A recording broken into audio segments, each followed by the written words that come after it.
They think he's gone. Can you hear me? The restaurant was supposed to be empty.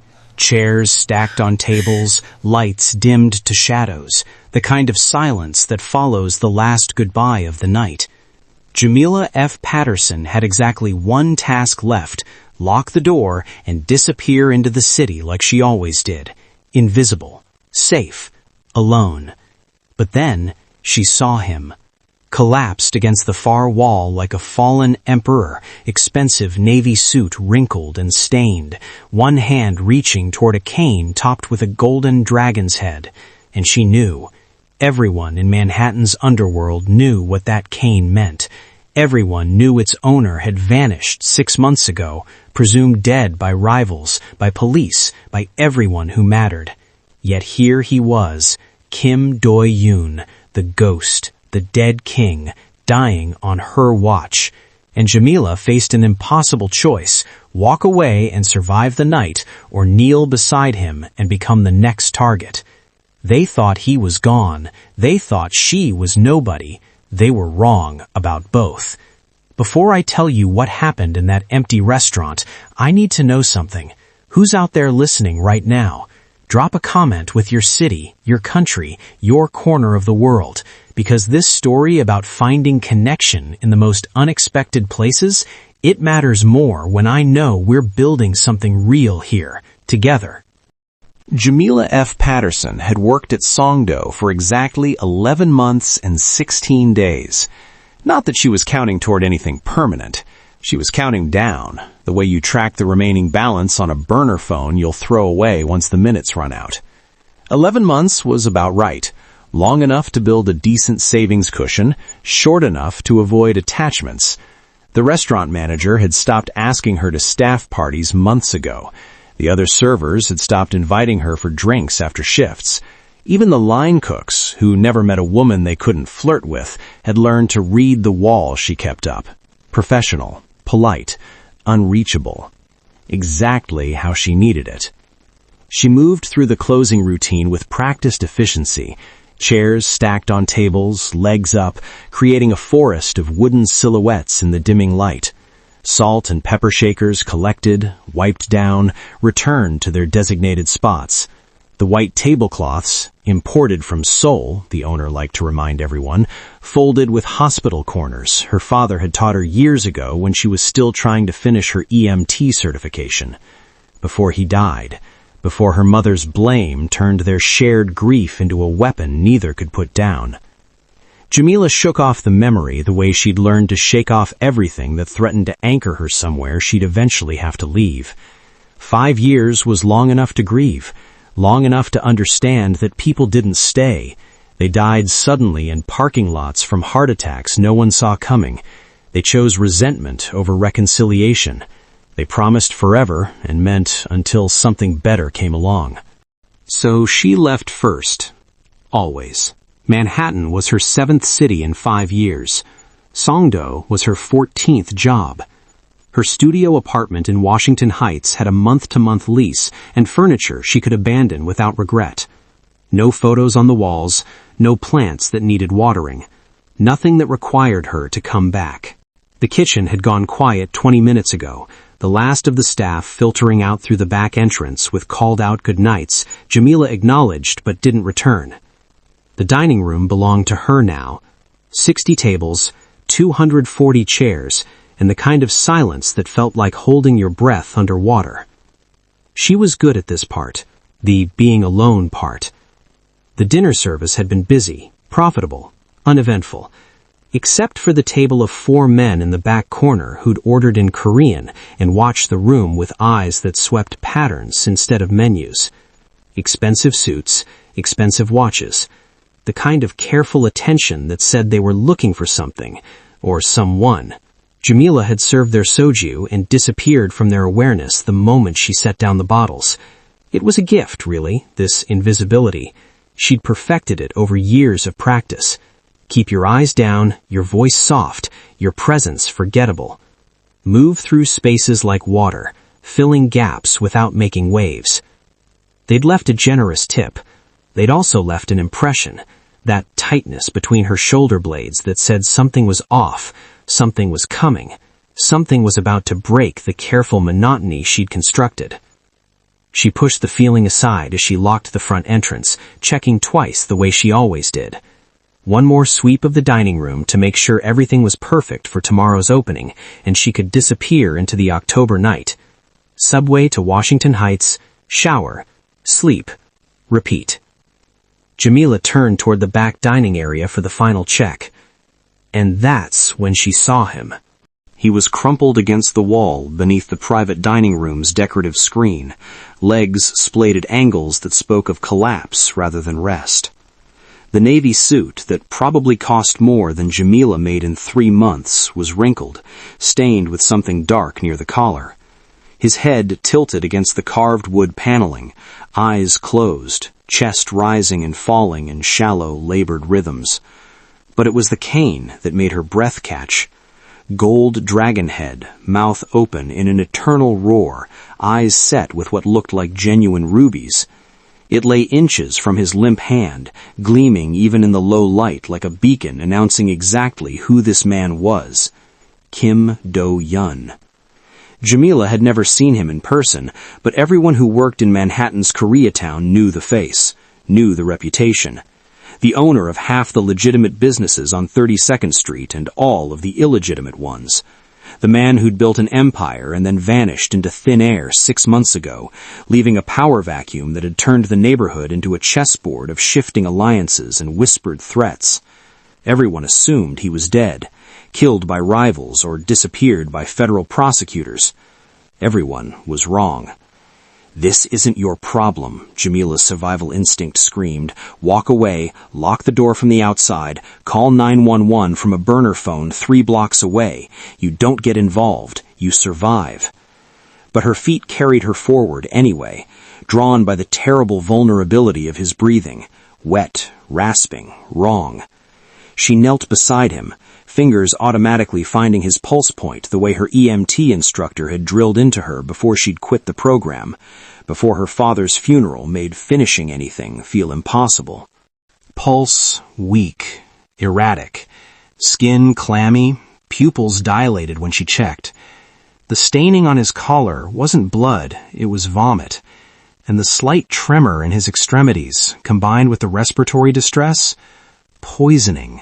Slow-acting, systemic.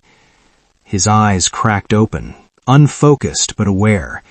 His lips moved, forming words that came out as barely a whisper. Patterson. Had to find Patterson. Ice flooded Jamila's veins. "How do you know my name?" But before he could answer, headlights swept across the restaurant's front windows, car doors slamming, multiple vehicles, men's voices carrying through the glass, urgent, searching, dangerous. Do-Yoon's hand shot out with surprising strength, fingers locking around her wrist. His eyes found hers, suddenly clear with desperate lucidity. "Please," he rasped, "they'll kill me." Jamila's mind raced through impossible calculations. The back exit was 15 feet away. He was weakened but not unconscious. She was strong enough. Her father had made sure she knew how to drag a body if necessary, another skill from the EMT training she'd abandoned. What am I doing? The front door handle rattled. What am I doing? She hooked her arm under his shoulders. "Can you stand?" He nodded, using the wall for leverage as she hauled him upright. He was heavier than she expected, leaning most of his weight against her as they stumbled toward the kitchen. The dragon cane, she grabbed it with her free hand, some instinct saying he'd need it, need the symbol of whatever power he had left. Behind them, glass shattered. Men's voices filled the dining room, sharp commands in Korean she understood better than they'd ever suspect. Find him. He couldn't have gotten far. The back exit's emergency bar gave under her shoulder. Cold October air hit her face as they spilled into the alley, Do-Yoon's ragged breathing loud in her ear. And Jamila Patterson, who'd spent 5 years running from anything that might make her stay, ran towards something she couldn't begin to understand. Her apartment was exactly what it needed to be. Forgettable. Fourth floor walk-up in Washington Heights, furniture that came with the place, nothing on the walls that couldn't be abandoned in 10 minutes. The only personal item was a go-bag in the closet, already packed with cash, clean IDs, and a change of clothes. Jamila kicked the door shut and half-carried, half-dragged Do-yeon to the futon that served as her couch. He collapsed onto it with a groan that sounded like it came from somewhere deep and broken. Her hands moved on autopsy, muscle memory from training she'd tried to forget. Check airway, monitor breathing, assess circulation. The skills her father had been so proud of, the career he'd encouraged before his heart gave out in a grocery store parking lot and took all her certainty with it. She brought water first, electrolyte solution from the corner bodega. He drank in desperate gulps, some of it spilling down his chin. "Slowly," she commanded, the authority in her voice surprising them both.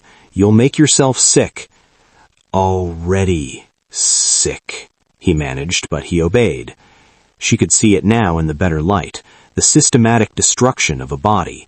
Not sudden trauma, but deliberate, methodical poisoning, malnutrition, dehydration, toxin exposure over weeks, maybe months.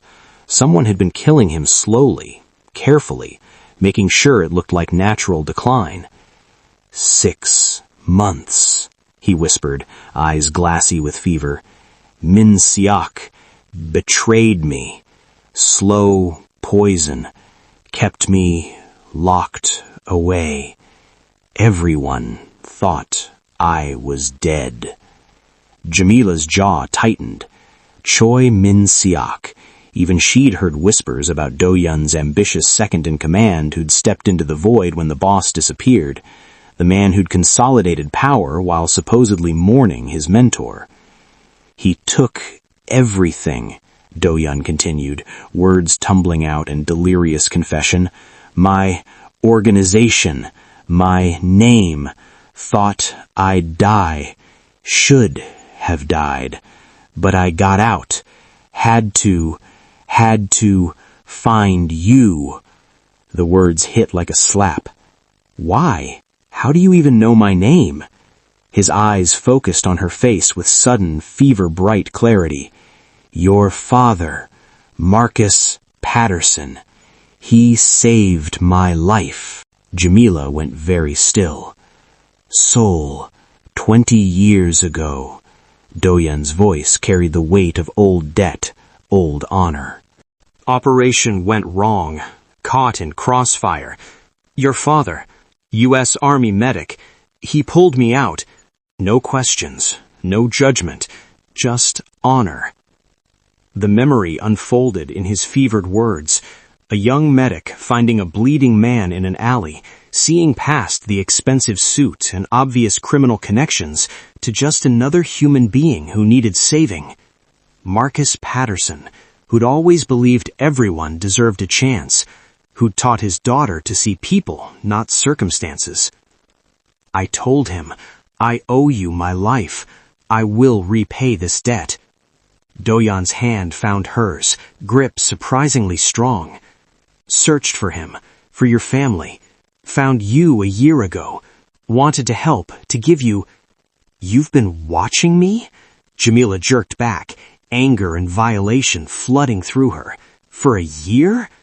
To protect, to repay. The window exploded inward. Jamila moved on instinct, tackling Do-yeon off the futon as suppressed gunshots punched through the space where his head had been. Her body remembered what her mind had tried to forget. Her father's lessons in combat medicine, the self-defense training that came with working in dangerous neighborhoods, the understanding that sometimes saving a life meant fighting for it. She grabbed the lamp, hurled it at the figure climbing through the window, connected hard enough to hear bone crack. The second shooter came through the door she'd forgotten to deadbolt. Her mistake. Her father would have been disappointed, but she was already moving. Block, redirect, strike to the throat, disable, and neutralize. The attacker went down hard. Jamila hauled Do-yeon toward the fire escape, his weight dragging against her as more footsteps thundered up the stairwell.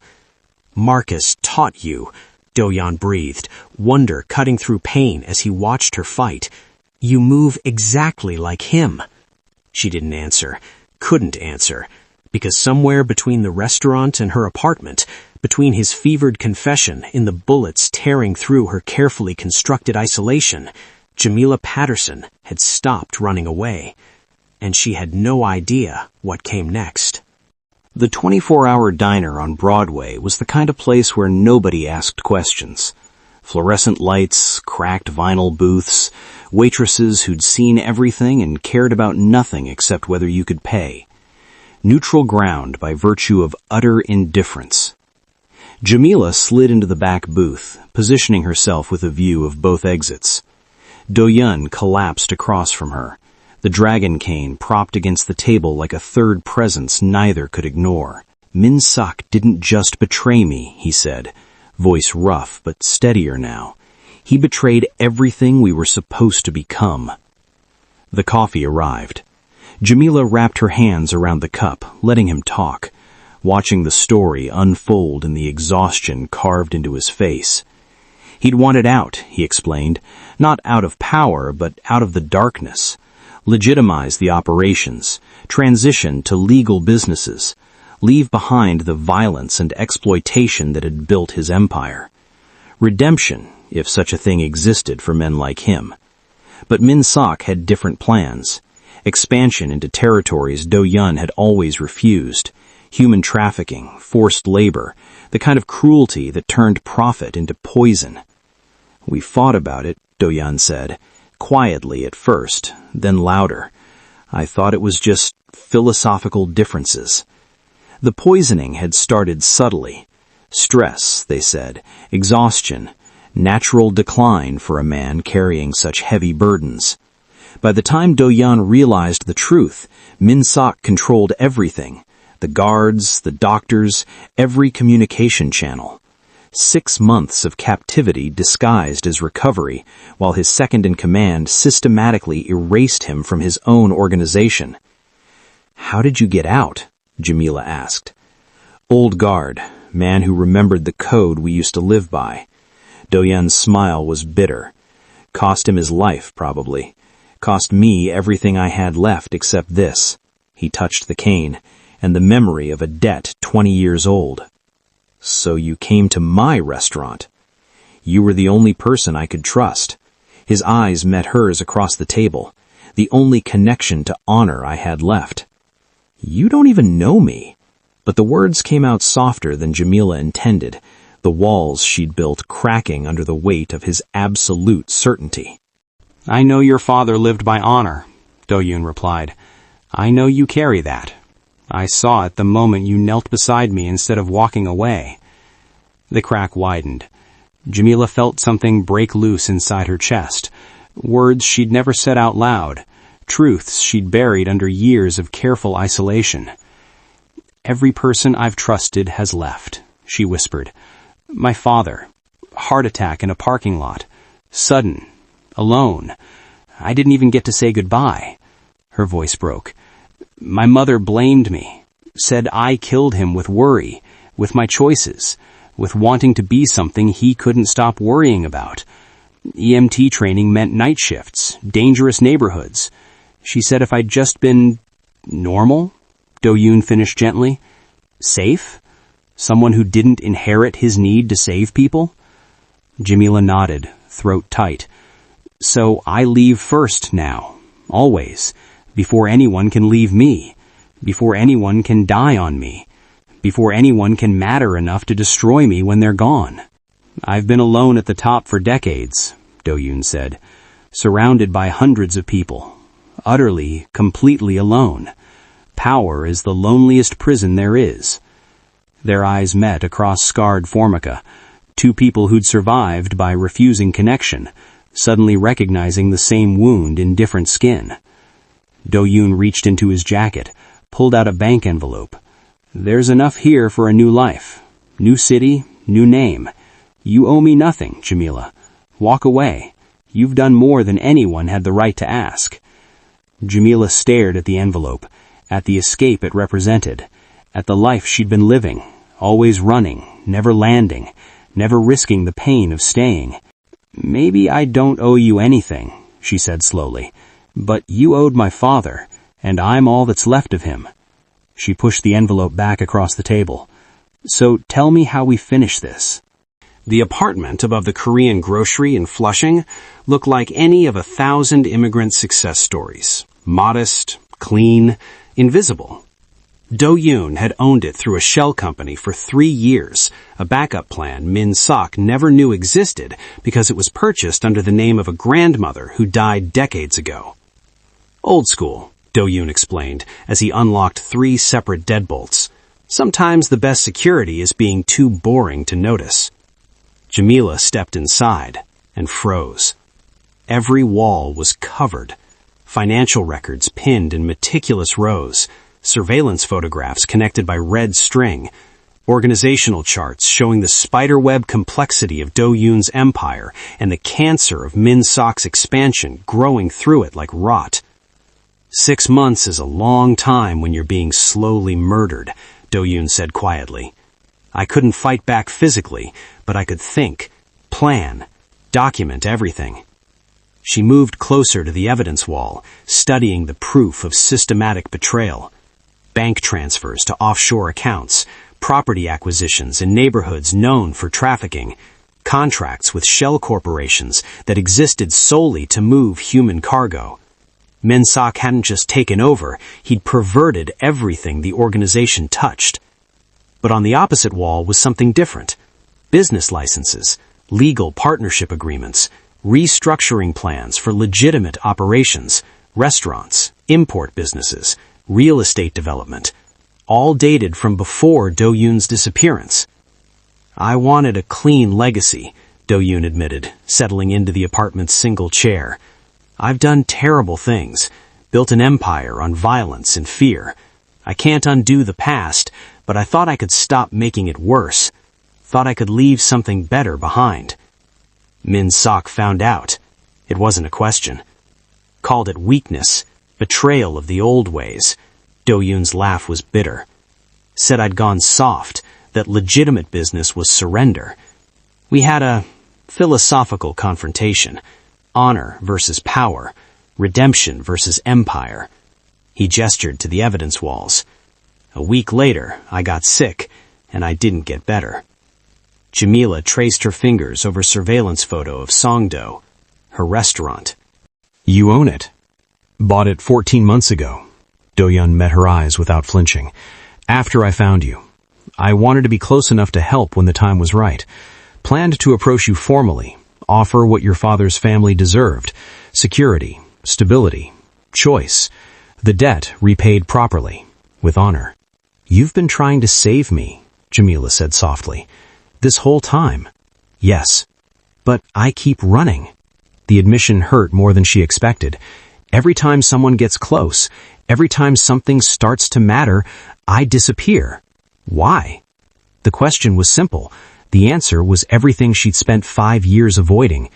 Because I'm terrified, she whispered, of caring about someone who'll leave, who'll die, who'll blame me when everything falls apart. Tears burned behind her eyes. It's easier to be alone, safer. It doesn't hurt if no one matters. Do-yoon stood, crossed to her, his movements still weak but determined. Fear means you still care, Jamila. That's not weakness. It's hope. You're not running from connection. You're running from the risk of losing it. Same thing. No, one is survival. One is being alive. He touched her shoulder gently. Your father taught me the difference. They stood in silence, surrounded by evidence of betrayal and plans for redemption. 2 people learning that isolation was just another kind of prison. We need to expose Min Sok, Do-yoon said finally. Present this to the Council of Elders. They're old guard. They'll understand what he's become. He controls everything. Security, communications, loyalists. I know. Do-yoon studied the evidence walls. We need someone who can move through his territory without being seen. Someone he'd never consider a threat. Their eyes met as the realization landed simultaneously. Someone invisible, Jamila said. Someone they'd overlook completely. Do-yoon's expression shifted from despair to possibility. Your superpower. Jamila looked at the walls, at the evidence, at the man who'd spent 6 months planning revenge while being murdered, at the father's debt that had somehow become her purpose. "Tell me what you need." And together, they began to plan. They fell into a rhythm over the next 3 days. Do-yun taught her the organizational structure, who reported to whom, which elders held real power versus ceremonial positions, the subtle hierarchies that governed Korean criminal politics. Jamila used her incomplete EMT training to accelerate his recovery. Proper hydration protocols, nutrition plans to counter the malnutrition, exercises to rebuild strength systematically poisoned away. Mutual respect built in the quiet hours. She wasn't just helping anymore. She was integral, essential. "Min-sok's calling a meeting," Do-yun announced on the 4th morning, reading encrypted messages on a burner phone. "Council of Elders, final consolidation of power." Where? Hwarang Spa, exclusive Korean bathhouse in Fort Lee.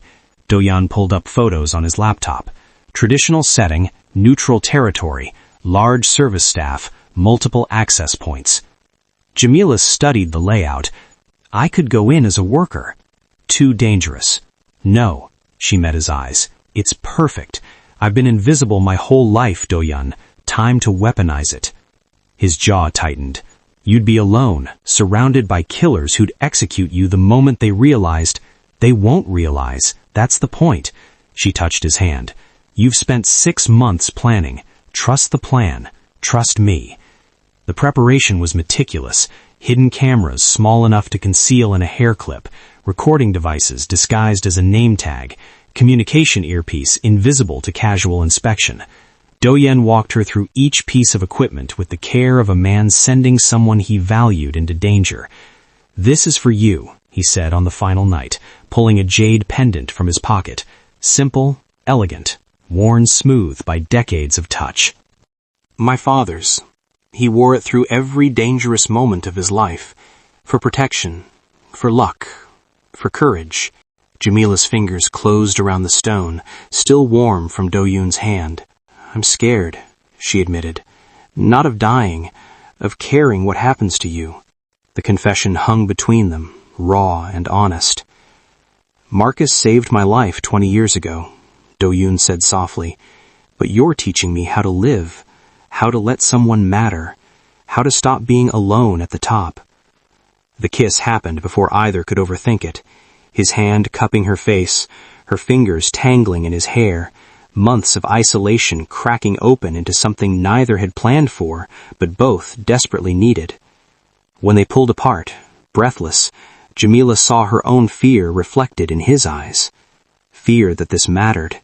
Fear that it might not survive tomorrow. "Memorize these faces," Do-yun said, pulling himself back to the mission with visible effort. He spread photographs across the table. Council members, Min-sok's key lieutenants, anyone who might recognize you from the restaurant. She studied each face until they were burned into memory. Names, positions, alliances, the architecture of power she'd need to navigate invisible. By dawn, Do-yun's loyal remnant had assembled. 8 men who'd never believed their boss was dead, who'd been waiting 6 months for a sign he was coming back. They reviewed the plan one final time. Jamila would infiltrate a service staff, plant evidence, position cameras. Do-yun would make his entrance at the critical moment, risen from the dead to reclaim what was stolen. "If this fails," Do-yun said quietly, "Min-sok wins everything. The organization, the legitimacy, the power to expand into territories that will destroy thousands of lives. And we die," Jamila finished. "And we die." She should have been terrified, should have been calculating escape routes, planning her next city, her next disappearing act. Instead, she felt something she hadn't experienced in 5 years. Purpose, connection, the dangerous, intoxicating feeling of having something worth fighting for. "For the first time in years," she whispered, touching the jade pendant at her throat. "I have something to lose." Do-yun's hand found hers in the pre-dawn darkness. "Then let's make sure we don't lose it." The borrowed uniform fit perfectly. White blouse, black slacks, the kind of invisible professionalism that marked service workers in upscale establishments. Jamila had pulled her hair into a tight bun, kept her eyes downcast, and walked through Huadong Spa's employee entrance with the confidence of someone who belonged exactly nowhere important. No one looked at her twice. The bathhouse was a maze of traditional Korean architecture, private meeting rooms branching off from central corridors, steam rooms and massage areas creating natural acoustic barriers, perfect for confidential discussions. Perfect for infiltration. She moved through the spaces with practiced efficiency, planting surveillance equipment and decorative plants behind framed calligraphy under the lip of ornate tables. Each camera no bigger than a shirt button, each microphone invisible to anyone not specifically searching. Do-yoon was always too soft, a voice carried from one of the private rooms. Jamila slowed her steps, adjusting a towel cart to linger near the door. Min-sok understands what it takes to build real power. The old boss had honor, another voice countered, older, uncertain. Honor doesn't pay. Min-sok's tripled our territory in 6 months. Territory built on trafficking routes, Jamila thought, remembering the evidence walls. On exploitation her father would have fought against with everything he had. This wasn't just about Do-yoon anymore. This was about stopping the poison from spreading. The Council of Elders began arriving, men in their 70s and 80s who'd built the organization from nothing, now watching their legacy transform into something unrecognizable. They moved with the careful dignity of those who'd survived by knowing when to fight and when to bow. Min-sok held court in the main reception area, younger lieutenants surrounding him like an honor guard. Jamila caught glimpses as she moved past with folded linens, expensive suit, confident posture, the bearing of a man who believed he'd already won. "Gentlemen," she heard him say in Korean, "today we formalize what has been true for 6 months. The old ways died with Do-yoon. The new empire begins now." A close call nearly ended everything. Min-sok's head of security, a man Do-yoon had identified as particularly observant, locked eyes with Jamila as she passed. Recognition flickered across his face, the beginning of a question. She dropped into perfect subservient posture immediately. Eyes down, shoulders curved, the body language of someone so far beneath notice they became furniture. Bowed slightly, murmured apology in Korean. The man's attention slid away like water off glass. Invisible again. The main meeting room required her final camera. Jamila slipped in during a moment of chaos. Elders arriving, staff bringing tea service, the organized confusion that preceded important gatherings. She planted the device behind a decorative screen with hands that didn't shake despite her racing heart. "I'm in position," she whispered into the concealed microphone, retreating to her assigned post in the corridor. "Are you ready?" Do-yoon's voice came through her earpiece, steady despite everything at stake. "Thank you. For everything. Whatever happens next." "Don't thank me yet," Jamila replied, watching Min-sok enter the meeting room with theatrical confidence. "We're not done." The council assembled.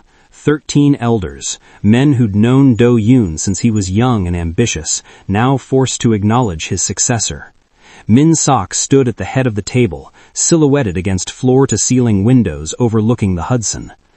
"Honored elders," he began. 6 months ago, our organization lost its leader. Today, we gain a vision for the future." Jamila's hand found the jade pendant beneath her uniform. Through the hidden cameras, Do-yoon would be watching this same scene, seeing the moment his empire was formally stolen. She was alone, surrounded by killers, one mistake away from exposure and execution.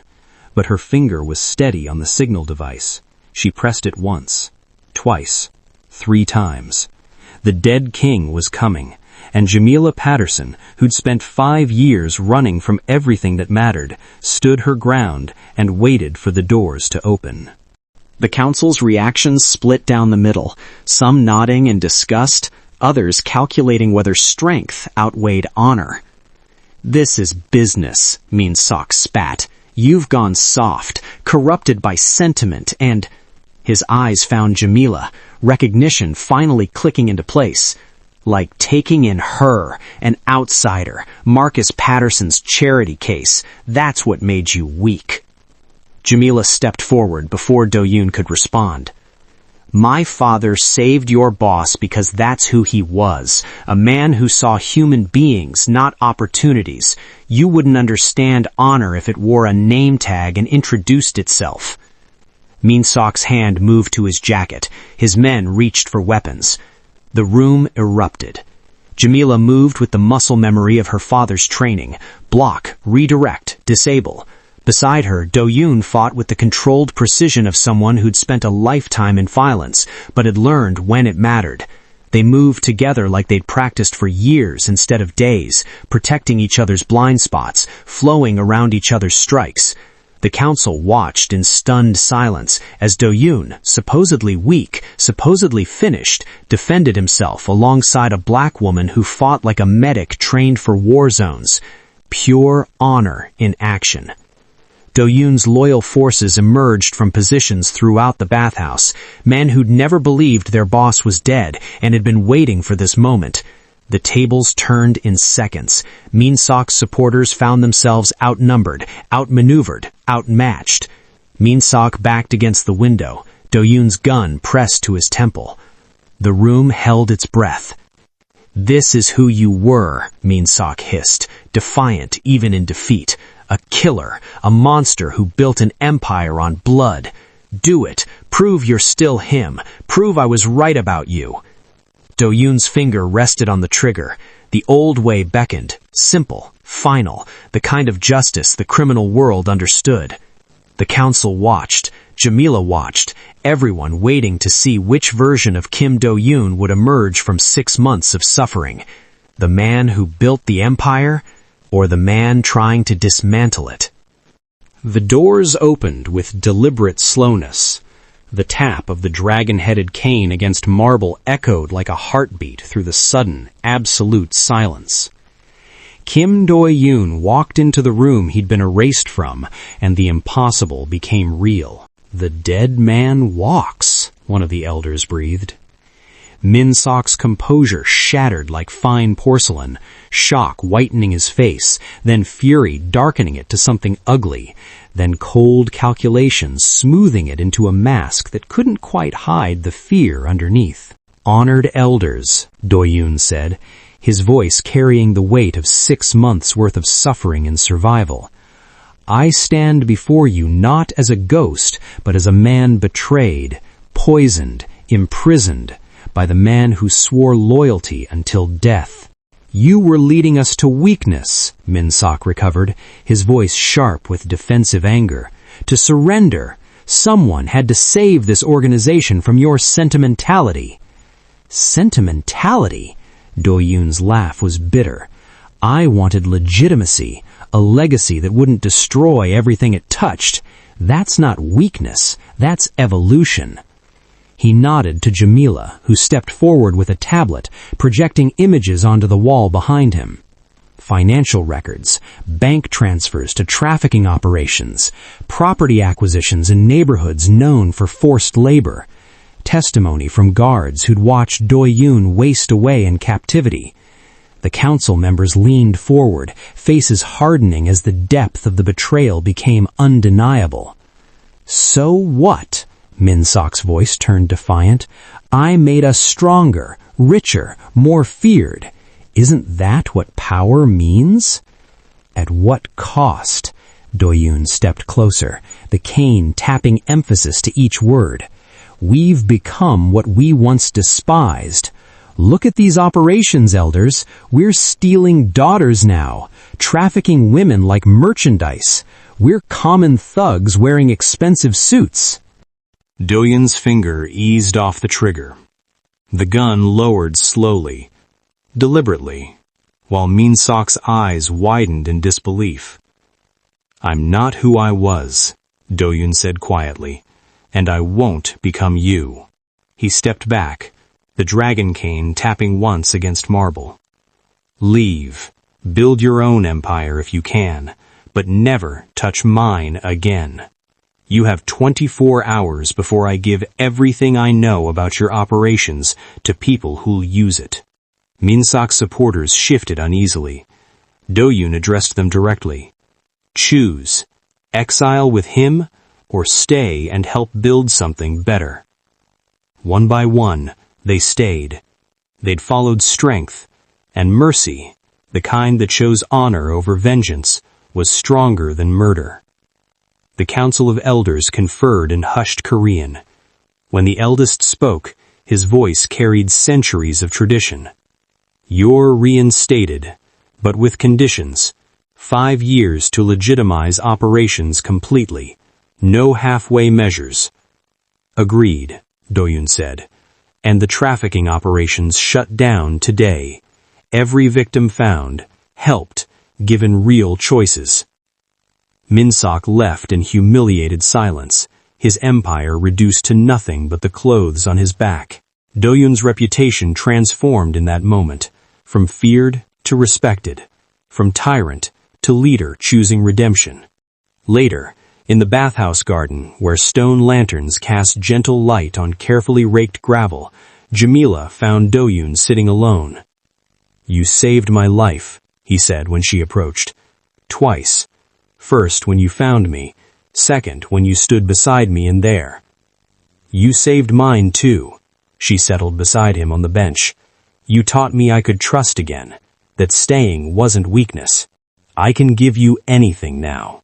Money, protection, new life anywhere you want. Name it. Jamila touched the jade pendant at her throat. I want in, not your organization, your life. His breath caught. I'm terrified, but I'm tired of running. I want to stay, build something, with you. The debt is paid, Do-yoon said softly. Your father's honor restored. But this, he took her hand, this is choice, not obligation. I know. The kiss was different this time, not desperate or dangerous, but deliberate. A promise made by two people who'd learned that connection was worth the risk of loss. 3 months later, the organization had transformed. Legitimate businesses thriving, trafficking operations dismantled, victims helped through programs Jamila had designed using the EMT training she'd finally completed. Community outreach became her purpose, saving people the way her father had taught her, the way Do-yoon had remembered. The hardest step came on a Sunday afternoon when Jamila stood outside her mother's house in New Jersey, Do-yoon beside her. Mom, she said when the door opened to her mother's shocked face, I want you to meet someone important. Her mother's eyes went from Jamila to Do-yoon to the dragon-headed cane. He's Korean Mafia. He's family, Jamila said firmly, and so are you, if you'll have us back. Her mother's tears came first, then words. I never stopped wanting you back. I just didn't know how to reach you. Didn't know if you'd forgive. We're working on it, Jamila said, both of us. The dinner was awkward, hopeful, the beginning of something broken learning to heal. Over banchan and stories, Do-yoon told Jamila's mother about Marcus Patterson, how he'd saved a stranger, asked nothing in return, lived by honor that transcended borders and circumstances. Your father would be proud, Do-yoon said, watching Jamila help her mother clear dishes like they'd done it together all along, of both of us. Later, walking through Manhattan with the dragon cane between them, Jamila finally understood what her father had known all along. I spent years running from connection, she said. Turns out it's the only thing that saves us. They say some debts can never be repaid, that honor is an old-fashioned concept in a modern world. But sometimes, 20 years and an ocean apart, a debt finds its way home. Not through obligation, through choice. Through two people learning that the strongest thing you can be isn't untouchable, it's willing to be touched, to let someone in, to stay when every instinct screams run. That night, Jamila Patterson found a dying man in an empty restaurant, but what she really found was herself. And sometimes that's the most valuable thing you can discover, that you're worth staying for, that you're worth fighting beside, that your father's honor lives in you, and that the family you choose can be just as powerful as the family you're born into. Sometimes more. They walked home together, no longer hiding, no longer running. Finally, home. Thank you for not walking away, for staying when you could have left. If this story about two people learning that isolation isn't safety, it's just loneliness wearing armor, if that touched you, I need to hear it. Comment below. Subscribe for more, because I don't just tell stories into the void. I tell them to you. And the next one, it's darker, deeper, and it starts the moment you're ready. Stay close.